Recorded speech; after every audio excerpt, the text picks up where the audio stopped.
আল্লাহ নবী বলেছেন মানুষের শরীরের মধ্যে এখন গোশতের টুকরো আছে সেটা যার পাক শুদ্ধ তার দেহটা পাক শুদ্ধ সেটা যার পাক দেহটা না পাক তার নাম হলো কলব আলী ওই কলবটা যার পাক পবিত্র দেহটা তার পবিত্র কলবটা যার না পাক দেহটা না পাক আর না পাক জিনিস জান্নাতে যাবে না পাক জিনিস যাবে তাই আমাদের পাক করতে হবে আমরা জানি সমস্ত নবীদের সেরা নবী নবী কুলের শিরোমণি রহমাতুল লিল আলামিন সাইয়্যিদুল মুরসালিন হাবিবুল প্যারা নূর নবী জনাবে আহমদ মুজতবা প্যারা নাম জনাবে মুহাম্মদ মুস্তাফা সাল্লাল্লাহু আলাইহি ওয়াসাল্লাম যাকে সৃষ্টি না করলে আল্লাহ আসমান জমিন চঞ্চল সূর্য পাহাড় শরীর অলিন দয়া মায়াকে সৃষ্টি করতেন না সেই নবী কে আল্লাহ নবী করে আজ রেখে দিয়েছিলেন আর সেই নবীকে মা আমিনা কোলে পাঠালেন এই নূরের নবীকে পাঠালেন নূর করে রেখেছিলেন আর সেই নূরে মুহাম্মাদি পৃথিবীতে আসলো আল্লাহ কালামে পাকে বলেছেন কদ জাআকুম মিনাল্লাহি নূরুন ওয়া কিতাবুম মুবিন আল্লাহ বলেন তোমাদের কাছে আল্লাহর পক্ষ থেকে নূর এসেছে নূর এসেছে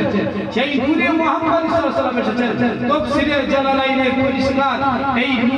নূর শব্দের অর্থ যে মুহাম্মদ সাল্লাল্লাহু আলাইহি ওয়াসাল্লামকে বোঝানো হয়েছে অর্থাৎ আমাদের নবী নূর সেই নূরে মুহাম্মদ সাল্লাল্লাহু আলাইহি ওয়াসাল্লাম এই পৃথিবীতে নূর হিসেবে এসেছেন এবং নূরে মুহাম্মদ সাল্লাল্লাহু আলাইহি ওয়াসাল্লাম নূর হয়ে আসার পরেও তিনি গারে হিরায় জামালে নূরে 15 বছর 1 মাস 19 দিন কঠিন সাধনা করেছিলেন যার কারণে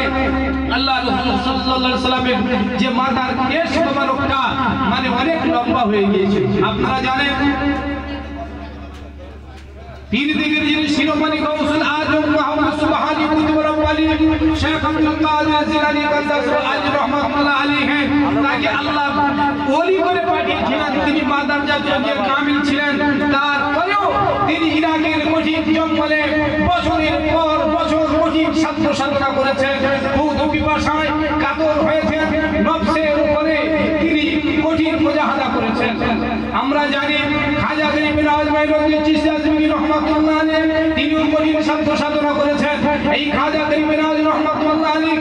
হযরত ইমাম তরিকা হযরত বাহাউদ্দিন নকশবন্দি বুখারী রাহমাতুল্লাহ আলাইহি কাইয়্যিম জামান ইমাম রব্বানী মুজাদ্দিদ আল-ফিসানি আহমদ ফারুক সিরহিন্দি রাহমাতুল্লাহ আলাইহি হযরত খাজা মুহাম্মদ মাসুম রাহমাতুল্লাহ আলাইহি সহ পৃথিবীর तमाम আউলিয়া کرام বুজুর্গানের দিনদার কঠিন সাধনা করেছেন যারা পৃথিবীর জমিনে নবী হয়ে এসেছেন তারপরেও তাকে সাধনা করতে হয়েছে যারা ওলি হয়ে এসেছেন তাদেরকেও কঠিন সাধনা করতে হয়েছে তাই আমাদের সাধনা ছাড়া আল্লাহ পাওয়া যাবে না আল্লাহ পাওয়া যাবে না এই কোরআনের আয়াতে আলা ইন্না আউলিয়া আল্লাহি লা খাউফুন আলাইহিম ওয়া লা হুম ইয়াহজানুন এই আয়াতের তাফসীরে বলা হয়েছে ওলিদের যে গুণ যারা ওলি হবে যারা আল্লাহর প্রিয় বান্দা হবে মাহবুব বান্দা হবে তাদের গুণের মধ্যে বলা হয়েছে তারা ফানা পাকা হাসিল করবেন মুরাকাবা মুশাহাদা করবেন পরহেজগারি অবলম্বন করবেন এমন ঈমানের অধিকারী হবেন তারাই হবে সিদ্দিক এবং শহীদ আল্লাহ তাআলা পাকে বলেছেন বিসমিল্লাহির রহমানির রহিম ওয়াল্লাযীনা আমানু বিল্লাহি ওয়া রাসূলিহি উলাইকা হুমুস সিদ্দিকুনা ওয়া শুহাদাউ ইনদা রাব্বিহিম লাহুম আজরুহুম ওয়া নূরুহুম আল্লাহ পাক বলেন যারা আল্লাহর উপর ঈমান এনেছেন এবং রাসূলগণের উপর ঈমান এনেছেন এরাই হলো আল্লাহর নিকটে সিদ্দিক আর এরাই হলো আল্লাহর নিকটে শহীদ সিদ্দিক শুধু বংশের নাম সিদ্দিক যার হাজার মোটা বিদ্যে বড় নাম সিদ্দিক না আসলে সিদ্দিক হলো তিনি সত্য কথা বলেছেন যে কোনো কথা আর আল্লাহ বলেছেন তাদের জন্য বুঝে দিয়া দিবেন আমি অসমাপ্ত বগিটি জানছি আল্লাহ যদি কোনো সময় মওকা রাখেন আপনারা শুনবেন প্রতি সোমবার এখানে জিকিরের জামাত হয় জিকির মুরাকাবা শিক্ষা দেওয়া হয় ইলমে শরিয়াত তরিকাত হকিকাত ও মারিফাতের শিক্ষা দেওয়া হয় যারা আল্লাহ রাসূলের রাজি খুশি পেতে চান আসবেন